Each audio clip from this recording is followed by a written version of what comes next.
श्रीमद्भगवत गीता पाठ संस्कृत श्लोक हिंदी उद्धरण सहित। द्वितीय अध्याय। संजय उवाच तम तथा कृपयाविष्टं श्रुपूर्णाकुलेच्छडं विसीदन्तमिदं वाक्य मुवाच मधुसूदनः। संजय बोले, उस प्रकार करुणा से व्याप्त और आंसुओं से पूर्ण तथा व्याकुल नेत्रों वाले शोक युक्त उस अर्जुन के प्रति भगवान मधुसूदन ने यह वचन कहा। कुतस्त्वा कस्मलमिदं विस्मे समुपस्थितम् अनार्यजुष्टं स्वर्ग्यं कीर्तिकर अर्जुन। श्री भगवान बोले, हे अर्जुन, तुझे इस असमय में यह मोह किस हेतु से प्राप्त हुआ? क्योंकि ना तो यह श्रेष्ठ पुरुषों द्वारा आचरित है, ना स्वर्ग को देने वाला है और न कीर्ति को करने वाला ही है। व्यमास्म गमः पार्थ न तत्त्व यूपपद्यते क्षुद्रम हृदय दौर्बल्यम त्यक्तोत्तिष्ठ परंतप। इसीलिए हे अर्जुन, नपुंसकता को मत प्राप्त हो, तुझमें यह उचित नहीं जान पड़ता। हे परंतप, हृदय की तुच्छ दुर्बलता को त्याग कर युद्ध के लिए खड़ा हो जा। कथम भीष्ममहं संख्ये द्रोणं च मधुसूदन इसुभिः प्रतियोत्स्यामि पूजार्हावरी सूदन। अर्जुन बोले, हे मधुसूदन, मैं रणभूमि में किस प्रकार बाणों से भीष्म पितामह और द्रोणाचार्य के विरुद्ध लड़ूंगा? क्योंकि हे अरिसूदन, वे दोनों ही पूजनीय हैं। गुरुन् हत्वा ही महानुभावाः श्रेयो भोक्तुं भैक्षमपीह लोके हत्वार्थ कामामास्तु गुरुनिहैव भुंजीय भोगान रुधिर प्रदिग्धान। इसीलिए इन महानुभाव गुरुजनों को ना मारकर मैं इस लोक में भिक्षा का अन्न खाना भी कल्याणकारक समझता हूँ, क्योंकि गुरुजनों को मारकर भी इस लोक में रुधिर से सने हुए अर्थ और काम रूप भोग को ही तो भोगूंगा। ना चैत द्विद्वा कतरन्नो गरियो यद्वा जयेम यदा वनो जययु या नेव हत्वा न जीजीविषाम स्ते अवस्थितः प्रमुखे धार्तराष्ट्रः। हम यह भी नहीं जानते कि हमारे लिए युद्ध करना और ना करना इन दोनों में से कौन सा श्रेष्ठ है, अथवा यह भी नहीं जानते कि उन्हें हम जीतेंगे या हमको वे जीतेंगे। और जिनको मारकर हम जीना भी नहीं चाहते, वे ही हमारे आत्मीय धृतराष्ट्र के पुत्र हमारे मुकाबले में खड़े हैं।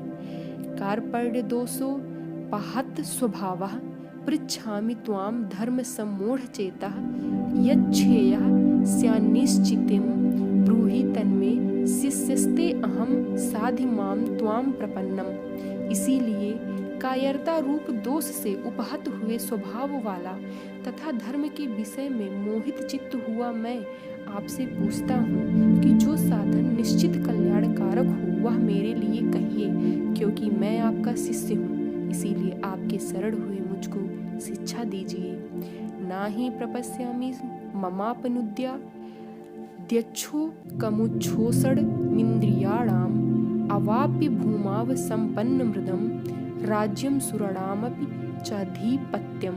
क्योंकि भूमि में निष्कंटक धन धान्य संपन्न राज्य को और देवताओं के स्वामी पने को प्राप्त होकर भी मैं उस उपाय को नहीं देखता हूँ जो मेरी इंद्रियों के सुखाने वाले शोक को दूर कर सके।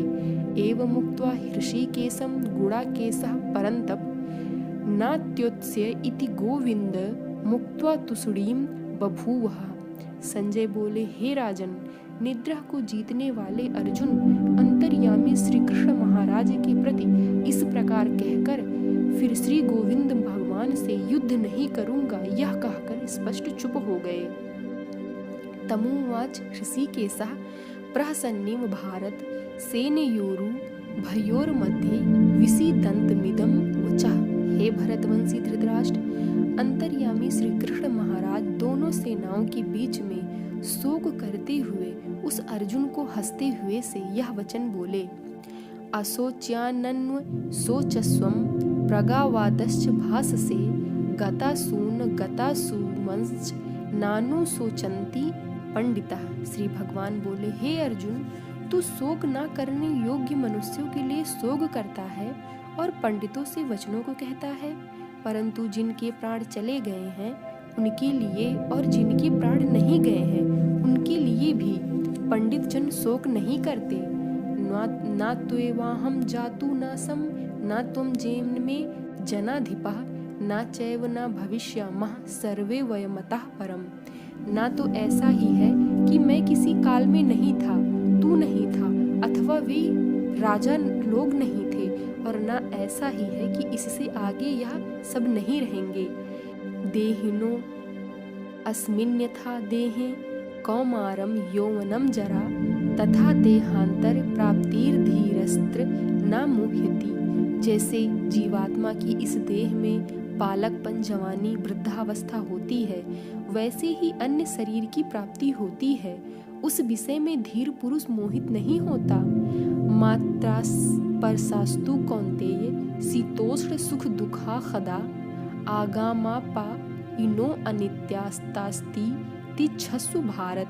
हे कुंती पुत्र, सर्दी, गर्मी, सुख दुख को देने वाले इंद्रिय और विषयों के संयोग तो उत्पत्ति विनाशील और अनित्य है, इसीलिए हे भारत उनको तू सहन कर। यम ही न व्यथयन्त्येते पुरुषम पुरुष सर्भ सुख दुख सुखम धीरम सो अमृत त्वाय कल्पते। क्योंकि हे पुरुष श्रेष्ठ, दुख सुख को समान समझने वाले जिस धीर पुरुष को ये इंद्रिय और विषयों के संयोग व्याकुल नहीं करते, वह मोक्ष के योग्य होता है।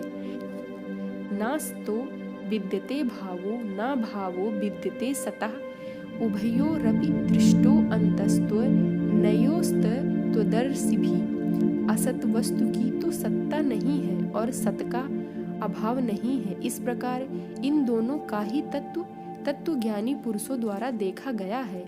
अविनाशी तु तद्विद्धि येन सर्वमिदं ततं विनाशं व्ययस्यास्य न कश्चित् कर्तुमर्हति। नाश रहित तो तू उनको जान जिससे यह संपूर्ण जगत दृश्य वर्ग व्याप्त है। इस अविनाशी का विनाश करने में कोई भी समर्थ नहीं है। अंतवंत इमे देहा नित्यस्योक्ता शरीरिणः अनाशिनो अप्रमेयस्य तस्माद्युध्यस्व भारत। इस नाश रहित अप्रमेय नित्य स्वरूप जीवात्मा के ये सब शरीर नाशवान कहे गए हैं। इसीलिए हे भरतवंशी अर्जुन, तू युद्ध कर। या एनम वेत्ति हंतारम यश्चैनम मन्यते हतम उभौ तौ न विजानीतो न्यायम हन्ति न हन्यते। जो इस आत्मा को मारने वाला समझता है तथा जो इसको मरा मानता है, वह दोनों ही नहीं जानते, क्योंकि यह आत्मा वास्तव में ना तो किसी को मारता है और ना किसी के द्वारा मारा जाता है। ना जायते म्रियते वा कदाचि न्यान्यम भूत्वा भविता वा न भूया अजो नित्या शाश्वतो अयम पुराणो न हन्यते हन्यमाने शरीरे। यह आत्मा किसी काल में भी ना तो जन्मता है और ना मरता ही है, तथा न यह उत्पन्न होकर फिर होने वाला ही है, क्योंकि यह अजन्मा, नित्य, सनातन और पुरातन है। शरीर के मारे जाने पर भी यह नहीं मारा जाता। वेदा विना सीनम नित्यम या एनम जमम व्ययम कथम सा पुरुषा पार्थम कम घातयति हन्तिकम। हे प्रथापुत्र अर्जुन, जो पुरुष इस आत्मा को नाश रहित, नित्य, अजन्मा, अव्यय जानता है, वह पुरुष कैसे किसी को मरवाता है और कैसे किसको मारता है।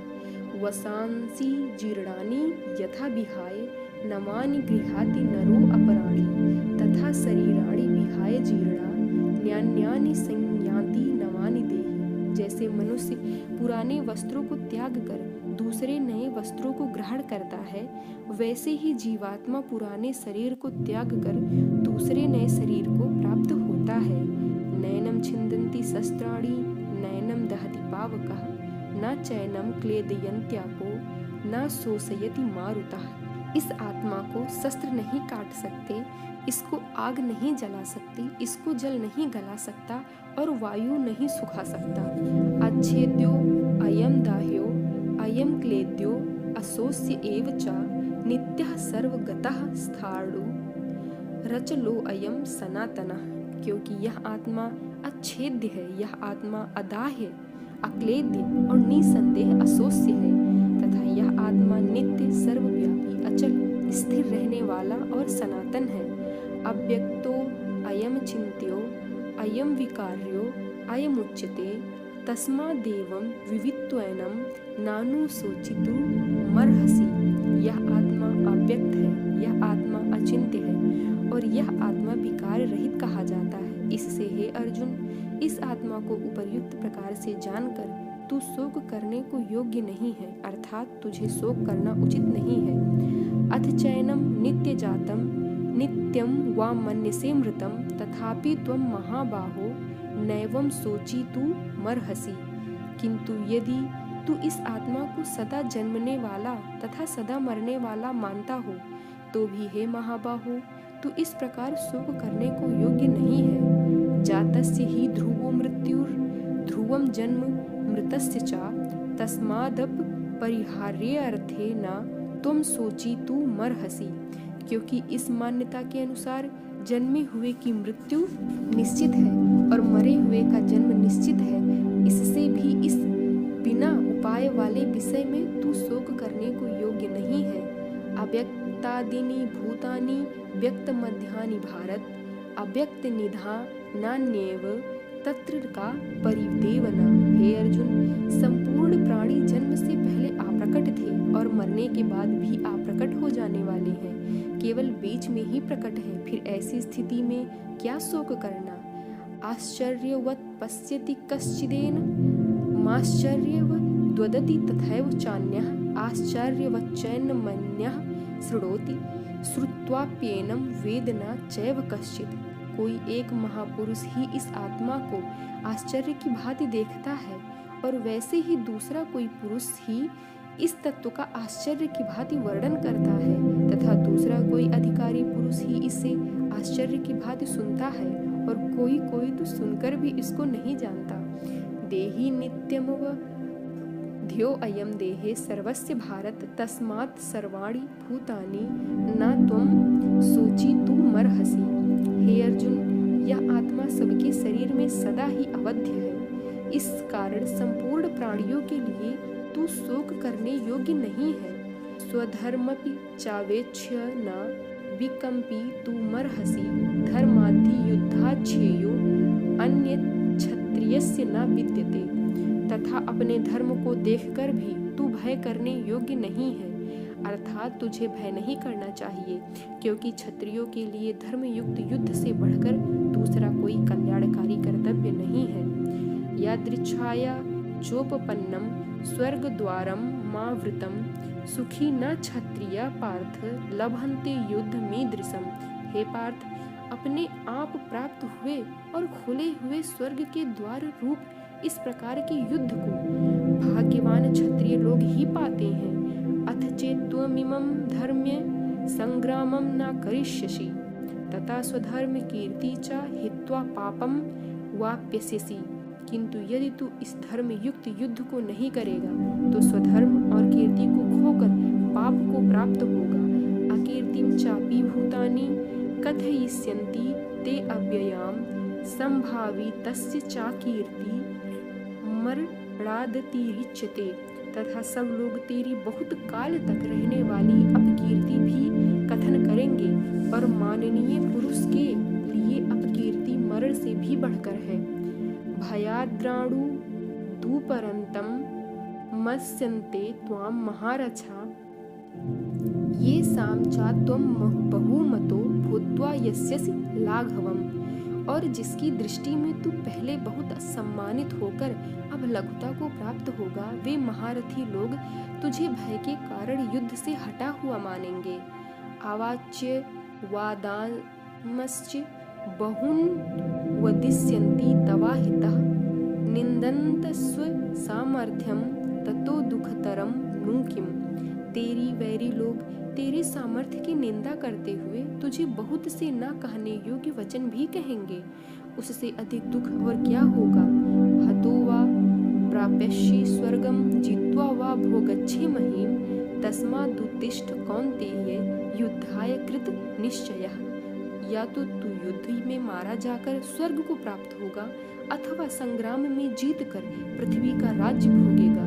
इस कारण हे अर्जुन, तू युद्ध के लिए निश्चित करके खड़ा हो जा। सुख दुखे समे कृत्वा लाभालाभो जया जयो ततो युद्धाय युज्यस्व नैवं पापम वा पश्यसि। जय पराजय लाभ हानि सुख दुख को समान समझकर उसके बाद युद्ध के लिए तैयार हो जा। इस प्रकार युद्ध करने से तू पाप को प्राप्त नहीं होगा।